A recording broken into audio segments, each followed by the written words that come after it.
మార్కెట్లపై war effect పడింది. దీంతో సెన్సెక్స్ నిఫ్టీ కుప్పకూలాయి. సెన్సెక్స్ 1200 పాయింట్లు, నిఫ్టీ 350 పాయింట్లు నష్టపోయింది.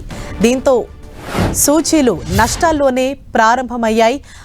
నష్టాల్లో అన్ని రంగాల సూచీలు సైతం మనకు కనిపిస్తున్నాయి. ప్రధానంగా ఏదైతే ఈ వార్ ఎఫెక్ట్ ఉందో, ఇరాన్, ఇజ్రాయెల్, అమెరికా మధ్య నడుస్తున్నటువంటి ఈ వార్ ఎఫెక్ట్ స్టాక్ మార్కెట్ల పైన స్పష్టంగా కనిపిస్తోంది. దీని ప్రభావంతో ఆరంభంలోనే స్టాక్ మార్కెట్లు నష్టాల్లో ట్రేడ్ అవుతున్నాయి. సెన్సెక్స్ నిఫ్టీ సైతం భారీ నష్టాలు చవిచూస్తున్నాయి. 300 పాయింట్లకు పైగా నిఫ్టీ అన్నది తగ్గింది. 1200 పాయింట్లకు పైగా సెన్సెక్స్ అన్నది నష్టాల్లో ట్రేడ్ అవుతోంది. దానికి సంబంధించిన బ్రేకింగ్ న్యూస్ మనం చూస్తున్నాము. అంటే అన్ని రంగాల సూచీలు సైతం ఇవాళ నష్టాల్లోనే ట్రేడ్ అవుతున్నాయి. స్టాక్ మార్కెట్ల పైన వార్ ఎఫెక్ట్ అన్నది స్పష్టంగా కనిపిస్తోంది. అన్ని రంగాల సూచీలు కూడా నష్టాల్లో ట్రేడ్ అవుతున్నాయి.